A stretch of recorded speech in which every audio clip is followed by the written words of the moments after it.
రాజానగరం నియోజకవర్గంలో గడిచిన 5 ఏళ్లుగా 1700 కోట్ల రూపాయల అభివృద్ధి పనులు చేశామని రాజానగరం ఎమ్మెల్యే జక్కంపూడి రాజా అన్నారు. ఎన్నికల ప్రచారంలో భాగంగా రాజానగరం నియోజకవర్గంలో ఆయన పర్యటించారు. ప్రజలకు మరింత చేరువగా ఉండేందుకు కోరుకొండ గ్రామంలో ఇంటిని నిర్మించుకున్నారు.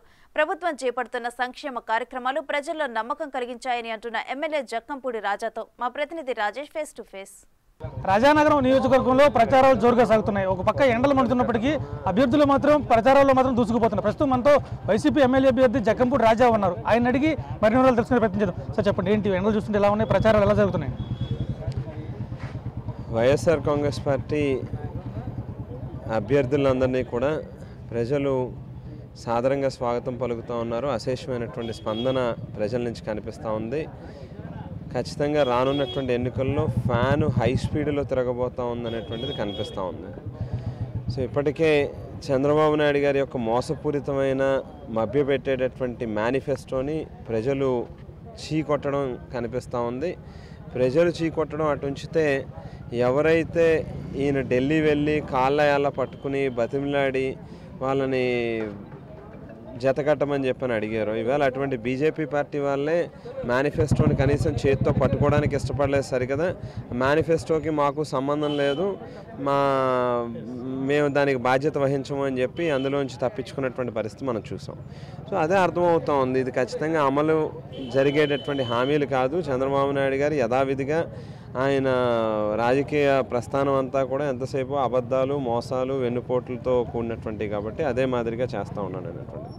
సో మరో పక్కన పవన్ కళ్యాణ్ గారు అసలు ఎందుకు ఆయన రాజకీయాల్లోకి వచ్చాడు, ఏ లక్ష్యంతో ఆయన తిరుగుతున్నాడు అనేటువంటిది ఎవరికీ అర్థం కానటువంటి పరిస్థితి.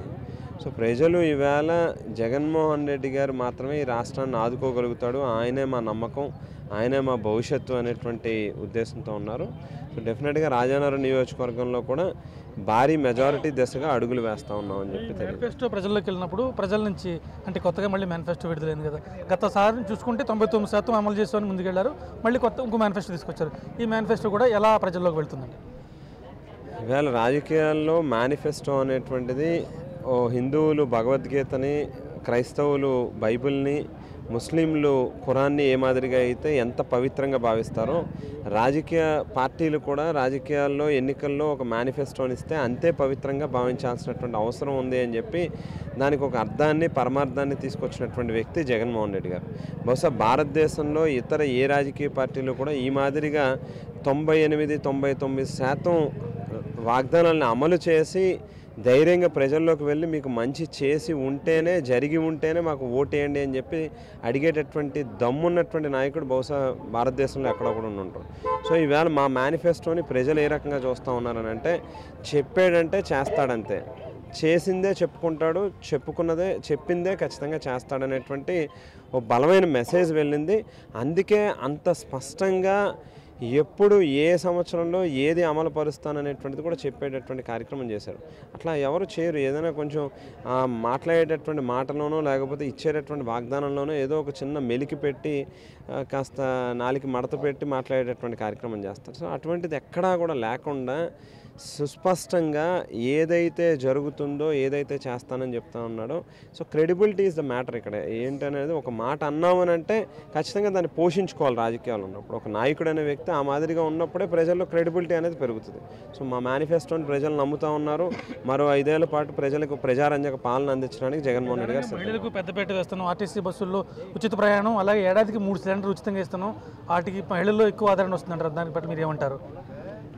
అమలు కానటువంటి హామీలు అనేది ఒక పక్కన, మరో పక్కన వేరే ఇతర రాష్ట్రాల్లో కూడా ఏవైతే ఇదే రకమైనటువంటి వాగ్దానాలు ఇచ్చి విఫలమైనటువంటి ప్రభుత్వాలను మనం స్పష్టంగా చూసాం, మన కళ్ళారా ఆల్రెడీ ఎక్స్పీరియన్స్ అయ్యాం మనం. సో ప్రజలు వీటన్ని ఏది కూడా నమ్మడానికి సిద్ధంగా లేరు. డెఫినెట్గా మళ్ళీ తిరిగి 2024లో వైఎస్ఆర్ కాంగ్రెస్ పార్టీ అధికారంలోకి వస్తుందనే దాంట్లో ఏ రకమైన అనుమానం. రాజానగరం నియోజకవర్గం ఈ ఎన్నికలు సమీపిస్తున్న వేళ మీరు ఏం చెప్పదలుచుకుంటున్నారు? దాదాపుగా 1770 కోట్ల రూపాయలతో వివిధ శాఖలకు సంబంధించి మారుమూల గ్రామాల నుంచి నియోజకవర్గ స్థాయి వరకు పెద్ద ఎత్తున అభివృద్ధి కార్యక్రమాలు చేపట్టాం.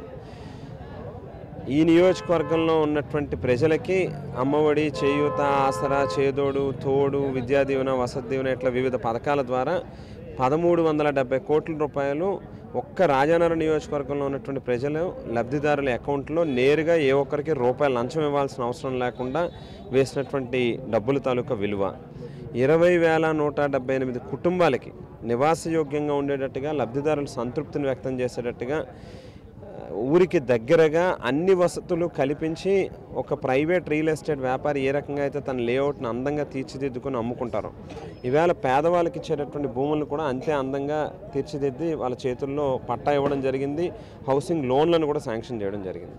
మరో పక్కన రైతులకి పెద్దపీటను వేస్తూ అగ్రికల్చర్ మార్కెట్ కమిటీలు కానీ లేకపోతే ఎంపీఎఫ్సి గోడౌన్స్ కావచ్చు, ఇరిగేషన్ వర్క్స్ కావచ్చు, పగటిపూటే ఉచితంగా నాణ్యమైన 9 గంటల విద్యుత్తును అందించేదానికి సబ్స్టేషన్లు మెరుగుపరచడం కావచ్చు, ఇట్లా రైతులకి అవసరమైనటువంటి అన్ని ఇన్ఫ్రాస్ట్రక్చరల్గా కావచ్చు లేకపోతే కొనుగోలు కేంద్రాలు ఇట్లా అన్ని రకాలుగాను ప్రతి రైతుని విత్తనాల నుంచి విక్రయాల వరకు అన్ని స్థాయిల్లోని చేయి పట్టుకుని ముందుకు నడిపించే కార్యక్రమం జరుగుతుంది. మరో పక్కన ఒక ఓటేస్తే ముగ్గురం పనిచేస్తామని చెప్పాం. అమ్మ, నేను, తమ్ముడు మా ముగ్గురికి అదనంగా నా సతీమణి తాను కూడా వైద్య సేవలు అందిస్తూ ఉంది. నాన్నగారి పేరు మీద స్థాపించిన జక్కంపూడి రామ్మోహన్ రావు ఫౌండేషన్ ద్వారా నిరంతరం అనేక కార్యక్రమాలు నిర్వహిస్తూ ప్రజలకి అందుబాటులో ఉంటా ఉన్నాం. కోవిడ్ లాంటి విపత్తులో కూడా ఇంట్లో పడుకోకుండా ప్రతినిత్యం ప్రజల కోసం పనిచేసినటువంటి కార్యక్రమం చేశాం. ఈ నియోజకవర్గ చరిత్రలో ఎప్పుడూ ఏ శాసనసభ్యుడు ప్రజలతో మమేకం అవ్వనంతగా ఇవాళ ప్రతి గడప వద్దకి వెళ్ళి ప్రజల యొక్క సమస్యలను తెలుసుకుని వాటి పరిష్కారం కోసం కృషి చేశాం. సో డెఫినెట్గా మాలో ఆత్మవిశ్వాసం ఉంది. వచ్చే ఎన్నికల్లో కనీసం అంటే 40-45 వేల ఓట్లు మెజారిటీ తక్కువ కాకుండా ప్రజలు ఆశీర్వదిస్తారనేటువంటి నమ్మకం మాలో. కోరుకొండలో మీ సొంత ఇంటి నిర్మాణం దాదాపుగా పూర్తయింది. రాజానగరాన్ని సొంత డెఫినెట్గా దానికోసం ప్రజలకు మరింత దగ్గర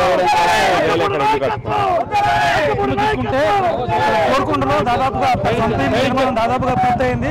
రాజానగరాన్ని తన సొంత నియోజకవర్గం చేసుకుంటాను. రాజానగరం నియోజకవర్గంలో సుమారుగా 100 కోట్ల రూపాయలు ఖర్చు పెట్టి అభివృద్ధి పనులు చేపట్టాను. ప్రజలందరూ వాటిని గుర్తిస్తారు. తనను గెలిపిస్తారనే ధీమా జక్కంపూడి రాజాలో వ్యక్తమవుతుంది. కెమెరామెన్ రవిశంకర్తో Rajesh, big TV, Rajanagaram. For more videos like this, subscribe Big TV channel.